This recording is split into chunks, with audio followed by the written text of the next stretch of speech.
నమస్తే రమగారు. నమస్తే జయ. రమగారు, మీరు బాగా తెలివైన వారు, అలానే తెలివి తక్కువ ఉన్నవాళ్ళు. ఇలాంటి స్టోరీస్ చాలా చెప్పుకున్నాం. ఈరోజు బాగా తెలివైన వాళ్ళు, వారికి సంబంధించిన కథ ఏదైనా చెప్పండి. మనం కొన్ని సినిమాల్లో చూస్తాం, హీరో భలే ఊహించేస్తాడు కదా, ఏం జరిగిందో ఊహిస్తాడు, ఏం జరగబోతోంది కాదు. ఇప్పుడు ఒక సీన్ చూసినప్పుడు ఒక వస్తువు అక్కడ పడిందంటే ఈ వచ్చిన వాడు ఇటు కొడితే అది అక్కడికి వెళ్ళి ఇక్కడ పడింది అనమాట. దాని తర్వాత సీన్ ని ఊహిస్తారు. అవి డిటెక్టివ్ మూవీస్ లో ఎక్కువ చూస్తాం ఏం జరిగిందో. డిటెక్టివ్ కాదు, హీరోలు సూపర్ బాయ్స్ గా ఉండే హీరోల సినిమాల్లో కూడా ఈ మధ్య 2-3 సినిమాలు నా ఫేవరెట్ డైరెక్టర్ గారి సినిమాల్లో కూడా కనపడ్డాయి. అవి నాకు ఎవరు రమగారు చెప్పను, ఊహించుకోండి. సీన్ బట్టి ఇది ఇలా జరిగి ఉంటుంది అని ఊహించడానికి అనమాట. దాని మీద ఒక మంచి తెలివైన కథ ఒకటి చెప్దాం. ఒక ఊళ్ళో ఒక 3 అన్నదమ్ములు ఉండేవాళ్ళు. చాలా చిన్న పల్లెటూరు అది. అయితే వాళ్ళ అమ్మా నాన్న గతించాక వీళ్ళు ఈ ఊళ్ళో ఉండకూడదు అనుకున్నారు. వాళ్ళు ఏంటంటే పిచ్చి తెలివైన వాళ్ళు. ఊళ్ళో అందరూ వీళ్ళ కష్ట తెలుగులు ఉన్నాయి, వీళ్ళు ఈ ఊళ్ళో ఉండవలసిన వాళ్ళు కాదు, ఇక్కడ మట్టికొట్టుకుపోతారు పల్లెటూళ్ళలో. సిటీలకి పట్టణాలకు వెళ్తే ఈ తెలివితేటలకి రాణింపు వస్తుందని అంటూ ఉండేవాళ్ళు. వీళ్ళు ఏమనుకున్నారంటే అమ్మా నాన్న ఎలాగా లేరు, పెళ్లి పేరెంటం అవ్వలేదు, ఏ పట్టణానికో వెళ్ళి మన తెలివితేటలకు తగిన ఉద్యోగాలు సంపాదించుకుని అక్కడ వివాహం చేసుకుని పిల్లలని సెటిల్ అవ్వచ్చని భావించారు. ఏదో కొద్దిగా 10 పరకా ఉన్నవి సొమ్ము చేసుకుని మెల్లిగా 3 పట్టణం దారి పెట్టారు. అప్పుడు బళ్ళు గిళ్ళు తక్కువ, డబ్బులున్న వాళ్ళు, సొంత బళ్ళు ఉన్నవాళ్ళు, వీళ్ళకి అలాంటివి ఏం లేవు, సామాన్యమైన కుటుంబం. సరే ఏమనుకున్నారంటే అప్పటికి 2 కాళ్ళ బండే కదా. ఈ మొన్న దాకా ఒక 50-70 ఏళ్ల క్రితం, 100 ఏళ్ల క్రితం దాకా చాలామంది కాలినడకనే తిరిగేవాళ్ళు. ఒంటెద్దు బళ్ళు ఉండేవి, ఏదో 2 ఎడ్ల బళ్ళు ఉండేవి. రైలు అవి వచ్చినా రైల్వే స్టేషన్ ఎక్కడో, ఇదెక్కడో అదెక్కడో. అవును, మామూలు ఊళ్ళల్లో ప్రయాణాలు ఇలాగే నడిచేవి నడకలతోటి. సరే వీళ్ళు 3 ఓ దారిని పోతున్నారు. ఇవి వెళ్తూ ఉంటే అడవి దారిలో ఒక ఆయన కనపడ్డాడు, కొంచెం పెద్ద మనిషి, చక్కగా బట్టలు అవి ఖరీదైన బట్టలు. ఆయన హైరాన్గా నడుస్తూ, బాబు గుర్రం ఎక్కడైనా కనపడిందా అన్నారు. పెద్దవాడు అన్నాడు, ఈ దారినే వెళ్ళింది అన్నాడు. రెండో వాడు అన్నాడు, దాని కుడికన్ను గుడ్డిది కదండి అని అడిగాడు.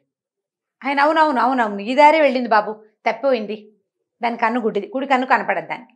సరే మూడో వాడు అన్నాడు, దాని మీద ఓ పిల్లాడు ఉన్నాడు కదండి అన్నాడు. ఈయన అవును బాబు పిల్లాడు ఉన్నాడు, మా పిల్లాడే, ఎక్కడ చూసారో చెప్పండి అన్నాడు. మేము చూడలేదండి అన్నారు 3. అదేమిటి మీరు ఇన్ని గుర్తులు చెప్పారు, చూడకపోవటం ఏంటంటే మా తెలివితోటి చెప్పామండి అన్నారు. అనగానే ఆయన కొళ్ళు మండిపోయింది. తెలివితోటి గుర్రం ఈ దారే వెళ్ళిందని, అది దానికి ఒక కన్ను గుడ్డిదని, దాని మీద ఓ పిల్లాడు ఉన్నాడని ఎలా చెప్తారు? ప్రశ్న బాగుంది కదా. మీరే నా గుర్రాన్ని దాచేశారు, నా పిల్లాడిని ఏదో చేశారు, ఇచ్చేయండి నా గుర్రాన్ని నా పిల్లాడిని అని. వీళ్ళు మా తెలీదు, మేము చూడలేదు, తెలివితేటలతోటే చెప్పాము. ఎలా? అక్కడి నుంచి పదండి రాజుగారి దగ్గరికి వెళ్దాం, పట్టణం రాజుగారి బిల్డింగ్ దగ్గరలోనే ఉంది అని చెప్పేసి అరిచి కేకలు పెట్టాడు. వాళ్ళు ఎవరో 2-3 వెనకాల పరిగెత్తుకొచ్చారు. అందరూ కలిసి ఈ 3 కుర్రాళ్ళని రాజుగారి దగ్గర, ఆ జమీందారు గారి దగ్గరికి లాక్కుపోయారు. పెద్ద దివాణం అది, 4 పక్కల తలుపులు ఉన్నాయి. ఈ 3 లోపల తీసుకెళ్లారు. ఆయన వచ్చిన ఆయనేమో ఏడుస్తూ, అయ్యా నా గుర్రం మీద నా పిల్లాడు ఎక్కువ ఉన్నాడండి, గుర్రం కాస్త పరుగు తీసేసిందండి, వీళ్ళు కనపడ్డారు, వాళ్ళేమో ఈ గుర్రం ఈ దారినే పోయిందంటారు, పిల్లాడు ఉన్నాడు కదా అంటాడు, దాని కన్ను గుడ్డిది కదా అంటాడు. గుర్రాన్ని ముట్టుకోకుండా చూడకుండా దాని కన్ను గుడ్డిదని ఎట్లా తెలుస్తుందండి? గుర్రం దగ్గరికి వెళ్తే కదా దాని గుడ్డిదని తెలిసేది. అలవాటైన వాడికి తెలుస్తుంది, కొత్త వాడికి దాని కన్ను గుడ్డిదని ఎలా తెలుస్తుంది? వీళ్ళు ఏదో గుర్రాన్ని చేసి నా పిల్లాన్ని మాయం చేసి ఇట్లా చేస్తున్నారని ఆయన బోమని గోలు పెట్టాడు. గోలు పెట్టేసరికి ఈయన ఏమయ్యో చూస్తుంటే మంచి వాళ్ళే ఉన్నారు, చెప్పండి సమాధానం ఎలా చెప్పారు మీరు? మేము చూడలేదని వీళ్ళు బతుకుంటారు అంటే మా తెలివితేటలతో చెప్పామండి అన్నాడు. ఏం తెలివోయ్, అదేం తెలివి, ఇలాంటి విషయాలు ఎలా తెలుస్తాయి తెలివితోటి అనేసరికి ఎందుకు తెలియదండి, గుర్రం కాలు గుర్తులు కనపడుతున్నాయి అంటే అది ఈ దారినే వెళ్ళినట్టు ఒకటి అయిందా. తర్వాత కుడివైపు ఉన్న ఆకులన్నీ, ఎడమవైపు ఉన్న ఆకులన్నీ మేసున్నట్టున్నాయి. కుడివైపు చూడలేదు కాబట్టి అది కుడివైపునున్న ఏ గడ్డి అది కొమ్మలు అవి పీకలేదు. ఆ దారిలో గుర్రం వెళ్ళిన దారిలో అదేం చేసింది, ఎడమవైపుకి మొహం తిప్పి అందిన ఆకులు అలమలన్నీ పీక్కుని తింది. మేకలు, గుర్రాలు, గొర్రెలు అవి తింటే మేక మేసినట్టు గుర్రం మేసినట్టు తెలుస్తుంది. అవగాహన, కొంచెం దృష్టి దాని మీద పెడితే, ఫోకస్డ్గా చూస్తే. గుర్రం నవిలింది ఆకులు, ఇప్పుడు మేక అనుకో భూమికి జానడి ఇంతే ఉంటుంది, గుర్రం ఎత్తుగా ఉంటుంది కదా, ఎత్తుగా ఉన్న వైపు ఆకులు ఎడం వైపు అన్నీ మేసినట్టు దానికి అందిన కొమ్మ అందినట్టు లాక్కుంటూ పోయింది. నవ్వులుకుంటూ తింటాయి కదా గుర్రాలు. కాబట్టి ఒకటి. అక్కడి నుంచి పిల్లాడు ఉన్నాడంటే ఈ పక్కనున్న నది దగ్గర గుర్రం గిట్టలు, చిన్న పిల్లాడి పాదాల గుర్తులు కనపడుతున్నాయి. పిల్లాడో పిల్లో, మగ పిల్లాడని ఊహించాం. గుర్రాల మీద ఆడపిల్లలు ఉండరు కదా, మగ పిల్లలు ఎక్కుతారు. ఇలా మేము ఊహించామండి అంతే తప్ప అంతేగాని మేము ఆ గుర్రాన్ని చూడలేదు, దాని మీద పిల్లాన్ని చూడలేదు. నది ఒడ్డున మేము మంచినీళ్ళు తాగడానికి వెళ్ళినప్పుడు కనపడ్డాయి. ఒక గుర్రం కాలు గుర్తులు ఉన్నాయి, పిల్లాడి కాలు గుర్తులు ఉన్నాయి. వాళ్ళిద్దరూ ఆ నదిలో నీళ్లు తాగుంటారు. చెరువు దగ్గర, నది కాదు అది చెరువు. చెరువుకి ఎట్లా ఉంటుంది, సినిమాటిక్గా ఉండవు చెరువులు. నీళ్ళు లోపలికి ఉంటే వీళ్ళు గట్టి దిగి అక్కడ 4 అడుగులు నడవాలి. అడుగులు గుర్తులు పడతాయి. ఇంకెవరు అక్కడికి రాకపోతే గుర్తులు అలాగే ఉంటాయి. అడవుల్లో తెగ తిరిగేస్తారు ఆ జనం, తక్కువ ఉంటారు కదా. కాలు గుర్తులు కనపడతాయి. గుర్రం పక్కనే కుర్రాడు కాళ్ళు ఉన్నాయంటే ఖచ్చితంగా వాళ్ళిద్దరూ కలిసి వచ్చారు. మంచినీళ్ళు తాగారు, వెనక్కి ఎక్కారు. మళ్ళీ వాడు గుర్రం ఎక్కాడు, గుర్రం వెళ్ళిపోయింది.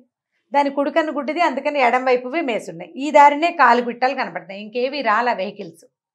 అప్పుడు అసలు బళ్ళు సైకిళ్ళు అవి కూడా లేవు కదా. గుర్రాలు అవి నడిస్తే తెలుస్తాయి. పులివి పగ్మార్క్స్ అవి కూడా అడవుల్లో అలాగే గుర్తుపడతారు. ట్రాఫిక్ లేని చోట క్లియర్గా తెలిసిపోతుంది కదా. అనేసరికి రాజుగారు ఆలోచించాడు. రాజు, ఓహో ఇదేదో తెలివిగానే ఉంది, మ్యాటర్ బాగానే ఉంది. అయితే మీరు ఏదైనా తెలివితో చెప్పగలరా అన్నాడు. అది చెప్పగలమండి, ప్రయత్నం చేస్తాం అనేసరికి సరే ఒక లోపల పక్కన ఉన్న సైనికుడికి చెవిలో ఒకటి చెప్పాడు రాజుగారు. సరే ఒక వాకిలి నుంచి 4 పక్కల తలుపులు ఉన్నాయి కదా దివాణానికి. ఒక సైనికుడు ఒక అట్టపెట్టెతోటి ఒక వస్తువు పట్టుకొచ్చాడు. అందులో ఏమున్నాయో మీ తెలివితోటి చెప్పండి అంటే పెద్దవాడు అన్నాడు, అది కొంచెం తేలికైన వస్తువు అండి అన్నాడు. ఎలా తెలుస్తుంది? మోసేదాన్ని బట్టి కదా, బరువు మన అబ్జర్వేషన్కి తెలిసిపోతుందా? అక్కడి నుంచి రెండోవాడు అన్నాడు, అవేవో గుండ్రటివండి. మూడోవాడు చెప్పాడు, మామిడికాయలు అయి ఉంటాయి. ఓపెన్ చేసి చూశారు. ఇంత అట్టపెట్టెలో ఒక 1/2 డజన్ మామిడికాయలు ఉన్నాయి. ఓకే. రాజు ఆశ్చర్యపోయాడు, ఎలా తెలిసిందే అని. ఏముందండి అబ్జర్వేషను, బరువుగా ఉంటే అని మోసేవాడు, వాడు ఇలా పుచ్చుకొస్తున్నాడంటే అది బరువు లేదన్నమాట. ఒకటి. అక్కడి నుంచి తెస్తుంటే వస్తువు కదిలి డరడరని శబ్దం వస్తుంది. గుండ్రటివి కాబట్టి కదులుతాయి. బల్లపరుపుగా ఉండే వస్తువు అయితే కదలుతాయి, గుండ్రటిదైతే కదా దొర్లేదు. అంతే, దొర్లేని శబ్దం వినపడుతోంది కాబట్టి చెవులు కన్ను పనిచేస్తున్నాయి వాళ్ళకి బాగా ఫోకస్డ్గా. గుండ్రటివి. వాడు తూర్పు వైపు వాకిట్లోంచి వచ్చాడు. తూర్పున పెద్ద మామిడి తోపు ఉంది, మామిడికాయల కాలం. వాసన తెలుస్తుంది, అది వాసన తెలుస్తుంది. మామిడికాయ ఫ్రెష్గా తుంపంగానే ఒక 1/2 డజన్ మామిడికాయ తుంపితే దాని సొనవాసన వస్తుంది. అవును. ముట్టుకోకుండా దాన్ని ఓపెన్ చేయకుండా అందులో ఏముందో చెప్పగలిగారు వీళ్ళు. రాజు ఆశ్చర్యపోయాడు, ఇదేం ప్రజ్ఞ. మరి ఇప్పుడు ఆ పిల్లాడు గుర్రం మీద ఉన్నాడు, అతను ఎట్లాగో ఈ పిల్లాడు అన్నాడు. ఈ పాటికి ఇల్లు చేరిపోయి ఉంటారండి. గుర్రము పరిగెత్తల, హ్యాపీగా నడుస్తోంది. దాని కాళ్ళు దూరంగా పడలేదు, కొంచెం దగ్గరగానే పడ్డాయి. పిల్లాడికి ఇల్లు దారి తెలుసు.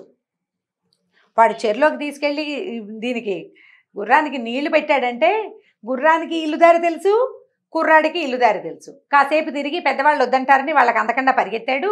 అది నిదానంగా నడుస్తూ ఈ వాటికి ఇంటికి వెళ్ళిపోయి ఉంటుంది అన్నారు.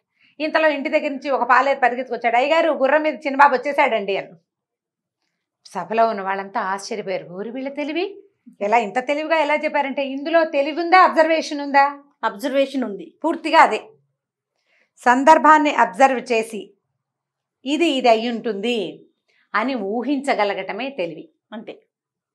అస్సలు కంటితో చూడకుండా తెలివిగా ఎలా చేసేస్తారు ఎవరైనాను? కంటితో చూసి అక్కడున్న పరిస్థితులను బేరీజ్ వేసి ఇది అయ్యి ఉండొచ్చు అని చెప్పగలిగేది ఒక రకమైన డిటెక్టివ్ల స్ఫూర్తి, వాళ్ళదే ఆ ఐడియాస్. సో ఈ రాజుగారు వీళ్ళని చాలా ఆశ్చర్యపోయి ఈ ముగ్గురిని తన దివాణాల్లోనే మంచి పనిలో కుదుర్చుకున్నారు. ఏ పెద్ద మంచి తాలూకు కొడుకుని చూసామని చెప్పారు. ఆయనకున్న ఒక పిల్లని ఈ ముగ్గురు అన్నదమ్ముల్లో ఒకడికి ఇచ్చి పెళ్లి చేశాడు కూడా తర్వాత కాలంలో. వీళ్ళు చక్కగా ఉద్యోగాలు సంపాదించుకుని చాలా బాగా ఆ ఊళ్ళోనే ఉంటూ తమ పల్లెటూరికి మంచి పేరు తెచ్చారు. ఆ ఊరు నీళ్లు తాగితే ఇలా తెలివితేటలు వస్తాయని చెప్పుకునే వాళ్ళట. ఏ ఊరు రమ్మగారు? ఏమో తెలివిగల ఊరు ఏదో, అంతే. అది మీ ఊరైనా కావచ్చు, మా ఊరైనా కావచ్చు, అంతే. తెలివితేటలు ముఖ్యం. అదే కదా. బాగుంది, చాలా బాగుందండి, మంచి తెలివి కథ. రైట్ రమ్మగారు, ఇంకొక స్టోరీతో మళ్ళీ కలుద్దాం. నమస్తే. తప్పకుండా చేయ. నమస్తే. ఇక ఈ వీడియో కనుక మీకు నచ్చినట్లయితే లైక్ చేయండి, షేర్ చేయండి. మరిన్ని ఇంట్రెస్టింగ్ వీడియోస్ కోసం మా ఛానల్ని సబ్స్క్రైబ్ చేసుకోండి.